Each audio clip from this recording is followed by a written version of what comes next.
Babae minura at sinaktan, hindi nila alam alkalde pala ang binangga nila. YouTube opening line. Huwag kalimutan mag-like, mag-subscribe, at mag-comment sa video. Simula ng kwento. Sa isang tahimik ngunit magulong lungsod ng San Isidro, may isang babae na araw-araw ay naglalakad sa parehong kalsada, payat, simple ang pananamit, at laging may bitbit na lumang bag. Ang pangalan niya ay Lina Mercado. Para sa karamihan ng tao, si Lina ay isa lamang karaniwang babae, walang impluwensya, walang kapangyarihan at madaling tapakan. Hindi nila alam. Ang babaeng ito ang magpapabagsak sa kanila. Yan di araw ng insulto. Maagang umaga iyon. Naglalakad si Lina papunta sa palengke upang bumili ng gulay. Tahimik siya, nakayuko, parang ayaw makakita ng kahit sino. Biglang huminto sa tabi niya ang isang itim na dhi. Hoy! Hindi ka ba tumitingin sa dinadaanan mo? Sigaw ng isang lalaki. Nabangga ni Lina ang side mirror ng sasakyan, bahagya lang. Pero para sa mga taong nasa loob, sapat na iyon para hamakin siya. Bumaba ang tatlong tao. Marco, anak ng isang kilalang negosyante. Elena, sosyalera, puno ng alahas. Rico, bodyguard na mayabang. Alam mo ba kung magkano to? Sigaw ni Marco habang itinutulak si Lina. Pasensya na po, mahinang sagot ni Lina. Pero hindi sapat ang sorry para sa kanila. Yengs pananakit. Biglang hinila ni Elena ang bag ni Lina. Basura lang naman laman nito, sabay tawa. Tumumba si Lina sa kalsada. Nadapa. Nasugatan ang tuhod. Dumugo ang kamay. May mga taong nanonood. Walang tumulong. Mga pulubi talaga, salot sa lipunan, sabi ni Marco. Tahimik lang si Lina. Hindi siya umiyak. Hindi siya sumigaw. Pero sa loob niya, may apoy na nagsisimulang magliyab. Isang dang lumapit. Sa gitna ng kaguluhan, may isang matandang lalaki ang lumapit. Tama na, sigaw nito. May batas tayo. Tinulak siya ni Rico. Umalis ka dyan, matanda. Doon napatingin si Lina sa lalaki. Isang tingin na puno ng babala. Tahimik siyang tumayo. Pinunasan ang dugo. At nagsalita sa unang pagkakataon ng may lakas. Hindi ninyo alam kung sino ang binangga ninyo. Tumawa sila. At sino ka ba? Tanong ni Elena. Ngumiti si Lina. Isang ngiti na hindi nila maintindihan. Yan galihim na Lina. Pagkatapos ng insidente, umuwi si Lina sa isang lumang bahay sa dulo ng lungsod. Pero sa loob ng bahay na iyon, may mga dokumento, mga papel ng gobyerno, at isang larawan niya sa harap ng City Hall. Sa mesa may nakasulat, Alcalde Lina Mercado, Confidential. Si Lina ang alkalde ng San Isidro. Ngunit bakit siya namumuhay ng simple? Bakit niya hinayaan na maliitin siya? Dahil may mas malaking plano siya. Panata ng isang alkalde. Sa harap ng salamin, tinitigan ni Lina ang sugat niya. Hindi ito personal, bulong niya. Ito ay hustisya. Kinuha niya ang telepono. Simulan na natin, sabi niya sa kabilang linya. May mga taong kailangang matuto. At doon nagsimula ang pinakamalaking pagbagsak. Ng mga taong inakala nilang untouchable sila. LSE Part 1. Babae minura at sinaktan, hindi nila alam alkalde pala ang binangga nila. YouTube opening line. Huwag kalimutan mag-like, mag-subscribe, at mag-comment sa video. Yan umagang puno ng bagyo. Sumikat ang araw sa San Isidro, ngunit sa likod ng liwanag nito ay may paparating na bagyo ng katotohanan. Habang ang karamihan ng lungsod ay abala sa kanilang trabaho, isang balita ang dahan-dahang kumakalat. Isang babaeng sinaktan sa gitna ng kalsada at walang nakialam. Ngunit ang babaeng iyon ay hindi basta babae. Si Lina Mercado, ang alkalde na piniling maglakad bilang karaniwang mamamayan, ay nakaupo ngayon sa loob ng kanyang bahay. Tahimik. Maalam. Mapagmasid. Sa harap niya ay isang maliit na recorder. Pinindot niya ito. Simulan na ang investigasyon, mahina ngunit matatag niyang utos. Ipanig ng AV mayayabang. Samantala, sa isang mamahaling cafe sa sentro ng lungsod, masayang nagkukwentuhan sina Marco, Elena at Rico. Grabe, nakita mo yung mukha nung babae, tawa ni Elena habang humihigop ng kape. Parang gustong umiyak pero walang lakas. Ganyan talaga pag walang pera, sagot ni Marco. Walang boses. Tumawa si Rico. Kung may reklamo man yon, wala rin. Sino ba siya? Hindi nila alam. May mga matang nakikinig. Sa kabilang mesa, isang lalaki ang tahimik na nagtatype sa cellphone. Isang mensahe ang ipinadala. Nakita ko na sila. Kumpirmado. Yan ilihim din ay pagpupulong. Sa City Hall, sa isang silid na sarado sa publiko, nagsimulang magtipon ang mga piling opisyal. Naroon ang hepe ng pulisya, legal advisor ng lungsod, head ng social services. Pumasok si Lina, simple pa rin ang damit, ngunit iba na ang aura. Tumayo ang lahat. Ma'am Mayor, sabay-sabay nilang bati. Umupo tayo, mahinahong sabi ni Lina. May kaso tayong sisimulan. Ipinakita niya ang mga larawan ng insidente. Ang pagtulak. Ang pagkuha ng bag. Ang dugo sa kamay niya. Hindi ito tungkol sa akin, dagdag niya. Ito ay tungkol sa kung paano tinatrato ang mga mahihina sa lungsod na ito. Tahimik ang silid. Yan unang utos. Gusto kong malaman, sabi ni Lina. Sino ang mga taong iyon, ano ang koneksyon nila, at ilang beses na nila itong ginawa? Nagkatinginan ang mga opisyal. Ma'am, sabi ng legal advisor. Si Marco ay anak ng negosyanteng si Victor Ramirez, malakas ang impluensya. Ngumiti si Lina.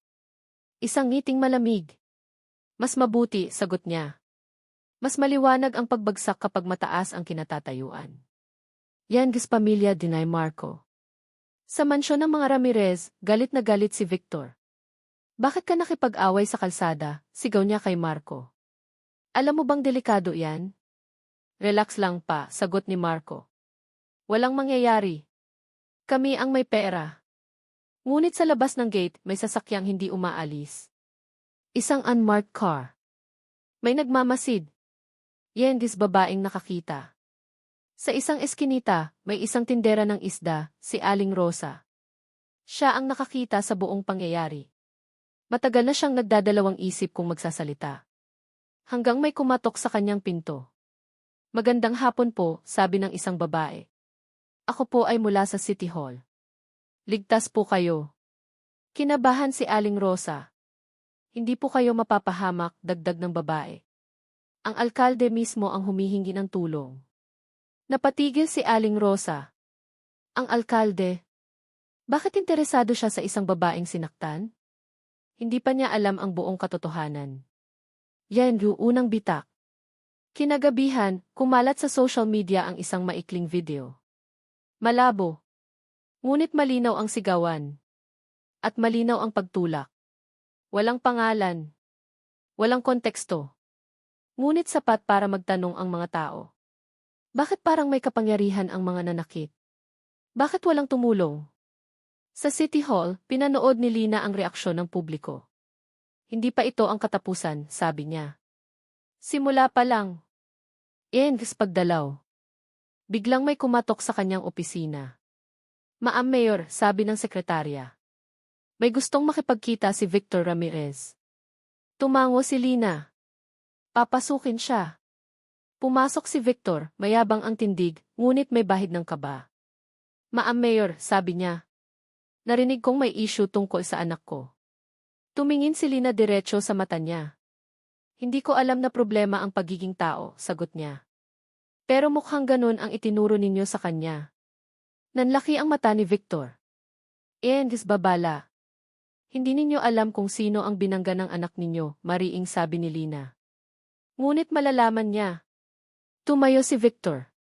Ma'am, maaari nating ayusin ito, bulong niya. Sa tahimik na paraan.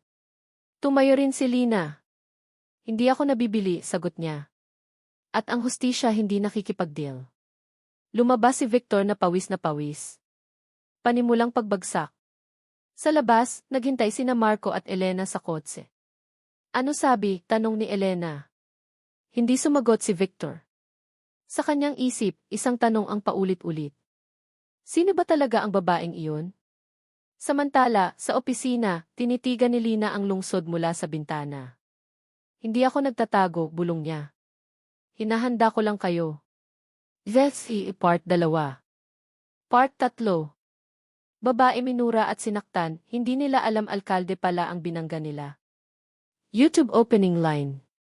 Huwag kalimutan mag-like, mag-subscribe, at mag-comment sa video. Yan araw didi gumising Bans Bayan.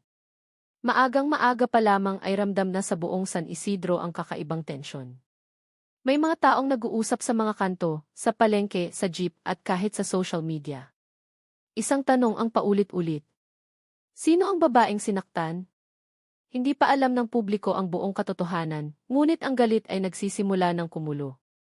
Sa City Hall, tahimik na nakaupo si Lina Mercado sa kanyang opisina.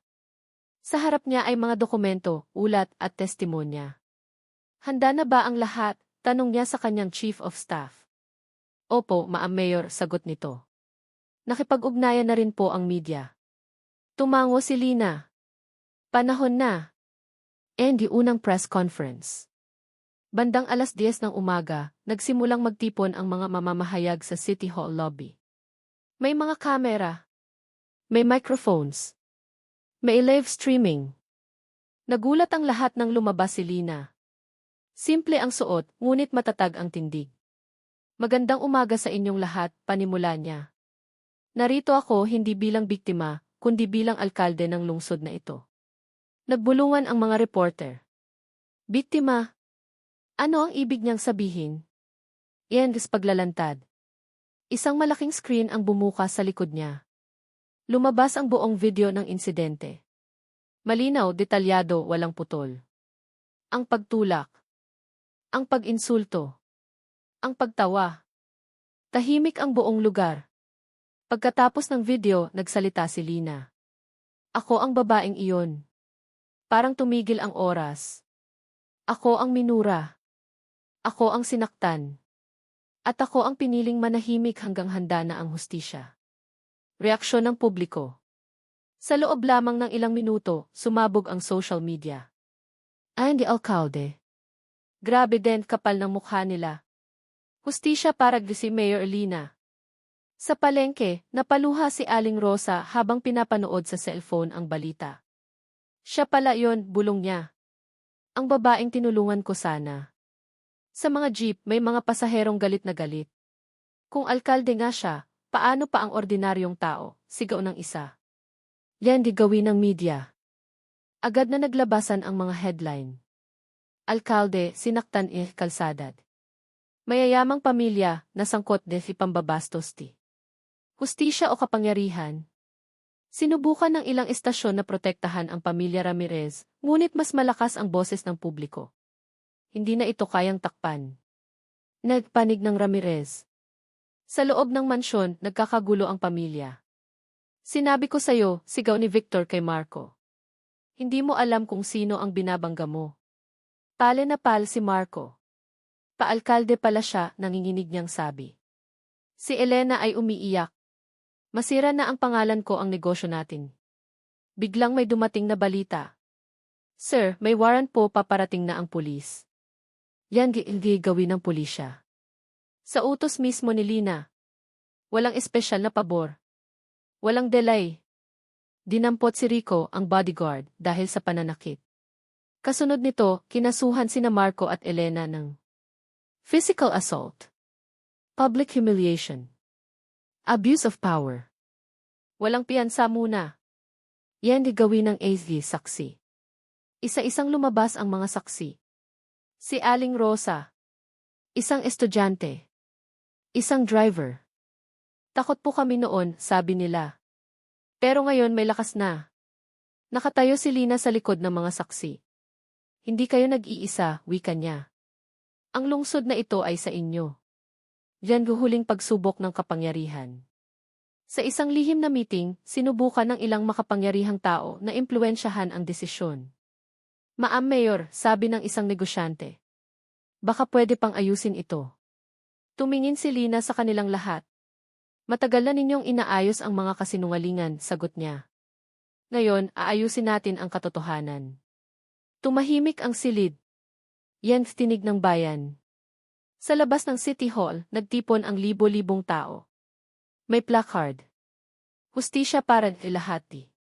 Walang mayaman na batas. Lumabas si Lina sa balkonahe. Hindi siya sumigaw. Hindi siya umiyak. Umiti lang siya. Isang ngiting puno ng pag-asa. Panimula ng atheist malaking laban. Sa huling eksena ng araw, nakaupo si Lina sa kanyang opisina. Alam niyang hindi pa tapos ang laban. Marami pang kalaban. Marami pang lihim. Ngunit ngayon, alam na ng lahat. Hindi siya basta babae. Isa siyang alkalde na handang ipaglaban ang bayan. Part 4. Babae minura at sinaktan, hindi nila alam alkalde pala ang binangga nila. YouTube opening line. Huwag kalimutan mag-like, mag-subscribe, at mag-comment sa video. And pagbangon ng bagyo. Habang tumatagal ang araw sa San Isidro, mas lalong lumalakas ang tensyon sa lungsod. Hindi na lamang simpleng galit ang umiikot. Ngayon, lahat ay nakatingin sa babaeng si Lina Mercado, ang alkalde na inaral ng buong lungsod sa gitna ng kaguluhan. Si Lina, sa kanyang opisina sa City Hall, ay nakaupo sa harap ng mga dokumento ng kaso. Tahimik siya, ngunit malinaw sa kanyang mga mata ang determinasyon. Hindi ito tungkol sa akin, bulong niya sa sarili. Ngunit ito ay tungkol sa lahat ng mamamayan na minamaliit at pinapahirapan. Yan pagsusumite ng kaso. Sa ilalim ng kanyang utos, inihanda ni Lina ang buong kaso laban sa pamilya Ramirez. Marco Ramirez, physical assault, public humiliation, at violation of city ordinances. Elena Ramirez, accessory sa pananakit. Rico, bodyguard, multiple counts ng physical harm.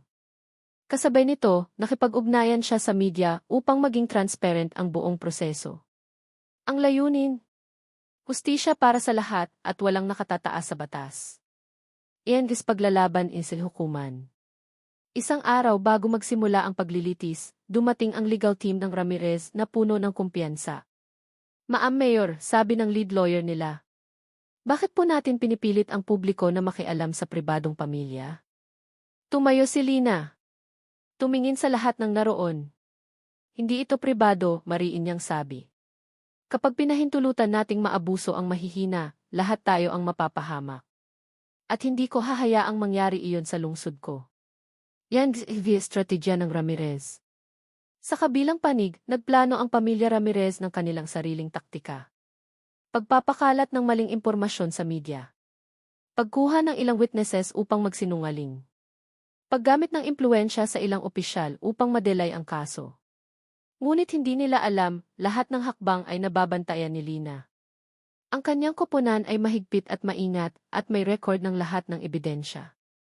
Yan gi saksi at testimonyo. Sa araw ng paglilitis, unti-unting nagtipon ang mga saksi. Aling Rosa, tindera ng isda at unang nakakita ng insidente. Estudyante, nakasaksi sa pagtulak at pananakot. Driver ng jeep, may video footage ng pangyayari. Tahimik silang naghintay. Ngunit nang magsimula silang magsalita sa korte, ramdam ng lahat ang bigat ng kanilang testimonya. Takot kami noon, sabi ni Aling Rosa. Ngunit ngayon, handa na kaming magsalita para sa hustisya. Tumango si Lina, proud sa kanilang tapang. Yan elvith komentarista di media. Habang nagpapatuloy ang paglilitis, nagpadala ang media ng live updates. Sa social media, nag-viral ang bawat testimonya, bawat detalye ng insidente. Ang lungsod ay nagising, ang lahat ay nakatingin sa kaganapan. Siya pala ang alkalde. Ang tapang niya nakaka-inspire. Wala na bang makapipigil sa kanya? Ang hindi designated sorpresa. Sa gitna ng paglilitis, isang mahalagang witness ang lumabas. Isang dating kaibigan ni Marco na nagdesisyon na magsalita sa harap ng korte. Hindi ko po siya kilala noon, ani witness. Ngunit nakita ko ang lahat at hindi ko pwede hayaan na hindi ito mabunyag. Sa puntong iyon, unti-unting napapansin ng publiko ang malaking galit sa pamilya Ramirez at kung paano nila ginamit ang kapangyarihan para manakit at manakot. Sindikato labanan likod ng lens. Hindi lang legal na laban ang nangyayari, may mga sindikato at impluensyang politikal na nakikialam. May mga opisyal sa lungsod na sinusubukang hadlangan ang kaso, ngunit lahat ng hakbang nila ay binabantayan ni Lina. Alam nila na ako ang alkalde, bulong ni Lina. Hindi nila inaasahan na may kakayahan akong harapin sila ng direkta at walang takot. Yan pakikisama ng pang busy. Sa kabila ng tensyon, nagpakita rin ng suporta ang ibang opisyal at leader ng komunidad. Nagtipon sila sa labas ng korte, may mga placard. Hustisya para sa lahat. Walang mayaman sa batas. Ang crowd ay lumalakas, nagpapadala ng lakas at suporta sa alkalde. Yan pananakit ng Ramirez. Ngunit hindi pa tapos ang laban. Si Marco at Elena ay nagdesisyon na gumawa ng sariling hakbang. Pagsasagawa ng maling testimonya. Pagsisinungaling sa korte. Pagbabanta sa mga witnesses. Ngunit bawat hakbang nila ay mabilis na naipapakita bilang pandaraya, salamat sa mahigpit na preparasyon at ebidensya ni Lina. Yan pinakamalaking dago. Sa pinakamainit na bahagi ng paglilitis, lumabas ang isang dokumento na labis na ikinagulat ng pamilya Ramirez. Ito ay legal audit ng lahat ng transaksyon ng pamilya Ramirez sa lungsod. Proof ng tax evasion at misuse ng city permits. Tumahimik ang korte. Tumigil ang lahat ng media. Si Victor Ramirez ay puti na ang mukha. Paano nila nahanap ito, bulong niya. Ngumiti si Lina. Dahil ang hustisya ay para sa lahat, sabi niya ng malinaw. Yan reaksyon sa laban. Mga tao sa labas ng korte, nagulat, tuwang-tuwa. Media, instant viral ang balita. Korte, tense, hindi makapaniwala sa biglaang ebidensya. Ngunit si Lina, tahimik lamang. Alam niya, may susunod pang hakbang at mas malakas na laban. Panimula ng susunod din estrategiya. Pagkatapos ng araw ng paglilitis, bumalik si Lina sa kanyang opisina. Tinitingnan ang lungsod mula sa bintana. Hindi pa tapos, bulong niya sa sarili. Marami pa ang magtatangka, marami pa ang magtataksil, ngunit handa ako. Part 4. Part 5. Babae minura at sinaktan, hindi nila alam alkalde pala ang binangga nila. YouTube opening line. Huwag kalimutan mag-like, mag-subscribe, at mag-comment sa video. Likod ng lentes. Sumiklab ang araw sa San Isidro na parang alam nito ang paparating na malaking pagbabago. Habang ang lungsod ay unti-unting gumigising, ramdam ng bawat mamamayan ang pagkakaroon ng hustisya sa kanilang paligid. Si Lina Mercado, ang babaeng sinaktan at minura, ay nakaupo sa kanyang opisina, nakatingin sa buong lungsod mula sa bintana. Ngunit hindi siya nag-iisa. Kasama niya ang kanyang team, ang mga taong nagtiwala sa kanya, nagbigay ng ebidensya, at nanindigan laban sa mga abusadong mayayaman. Handa na ba ang lahat? Tanong ni Lina, tahimik ngunit may determinasyon. Tumango ang kanyang assistant. Handa na po, ma'am. Pagbubukas ng korte. Sa araw ng final hearing, napuno ang korte ng mga mamamahayag, mamamayan at ilang opisyal. Lahat ay nakatingin sa isang babaeng dati nilang minura at inasakal ng takot, ngayon, siya na ang sentro ng katotohanan. Ma'am Mayor, handa na po ang lahat ng dokumento at testimonya, sabi ng Chief Legal Officer niya. Lahat ay nakasulat, nakalista, at nakapasa sa korte. Tumango si Lina. Simulan na natin. Panahon na para ipakita sa lahat ang katotohanan. Malaking pagsusumite ng evidence. Pinakita ng legal team ni Lina ang mga larawan, video footage, at testimonya ng bawat insidente. Pagtulak at pananakit ni Marco at Elena. Pag-insulto at public humiliation. Mga paglabag sa batas at city ordinances. Ang korte at publiko ay namangha. Ang bawat detalye ay malinaw, walang palusot. Reaksyon ng pamilya Ramirez. Sa loob ng mansyon, nanonood sina Marco, Elena, at Victor ng live coverage. Hindi pwede. Hindi pwede, sigaw ni Elena. Si Marco ay nanginginig habang pinipilit pigilan ang sarili sa pag-iyak. Si Victor, ang ama, ay nagmamasid, ang mukha ay maputla at puno ng pangamba. Ang babaeng iyon, sino ba talaga siya? Bulong ni Victor sa sarili. Hindi niya inasahan na si Lina, ang simpleng babae na minura at tinutulak, ay magiging kanyang pinakamalaking problema. Testimonyo ng saksi. Isa-isang nagbigay ng testimonya ang mga saksi. Narito ang ilan. Aling Rosa, tindera ng isda, unang nakakita sa insidente. Estudyante, may video footage, nagbigay ng detalyadong account. Driver ng jeep, nakasaksi sa pagtulak at pag-insulto. Takot po kami noon, sabi ni Aling Rosa, nanginginig ang boses. Ngunit ngayon, may lakas na kami. Alam namin na may hustisya sa lungsod na ito. Tumango si Lina, proud sa tapang ng mga ordinaryong tao na noon ay tinutukso at minamaliit. Yan gis pagsisinungaling ihi paglalantad. Sinubukan ni na Marco at Elena na magsinungaling. Sinabi nila na walang nangyari at pinilit imanipula ang korte. Ngunit lahat ng sinasabi nila ay nabuwag ni Lina.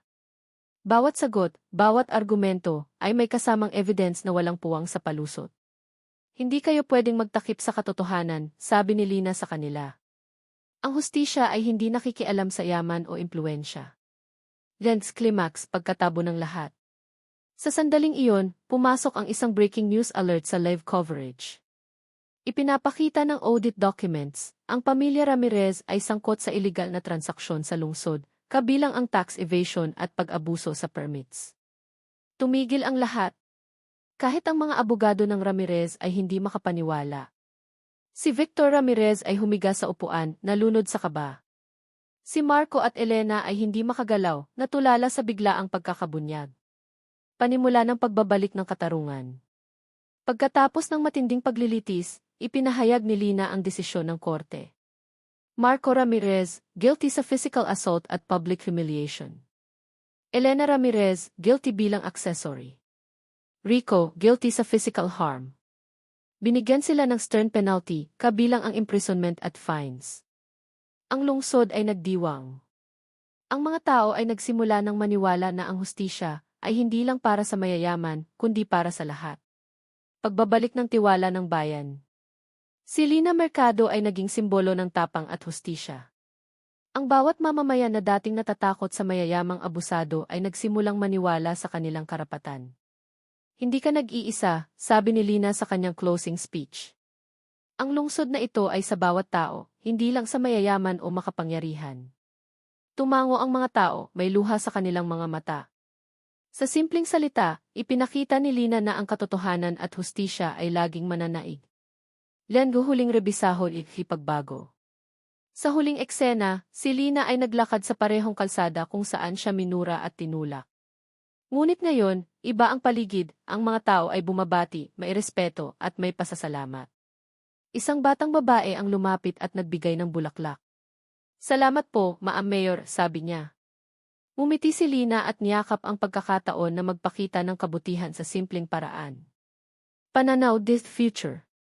Si Lina Mercado ay nanatiling alkalde ng San Isidro, ngunit mas pinili niyang maging malapit sa kanyang mga mamamayan. Hindi na lang siya simbolo ng kapangyarihan, ngunit simbolo ng pag-asa, hustisya at tapang. Ang pamilya Ramirez, sa kabilang banda, ay natutunan ang matinding aral. Hindi sapat ang yaman o impluensya kung wala kang moralidad at hustisya. Ang mensahe ng kwento. Ang kwentong ito ay paalala sa lahat. Ang bawat tao, gaano man kaliit o kahina, ay may karapatang ipaglaban ang sarili. Ang hustisya ay hindi pinipili ang mayaman o mahirap. Ang tapang at determinasyon ay laging mananaig sa kasamaan. At higit sa lahat, huwag kailanman maliitin ang isang babae na may prinsipyo. Part 5, kompleto.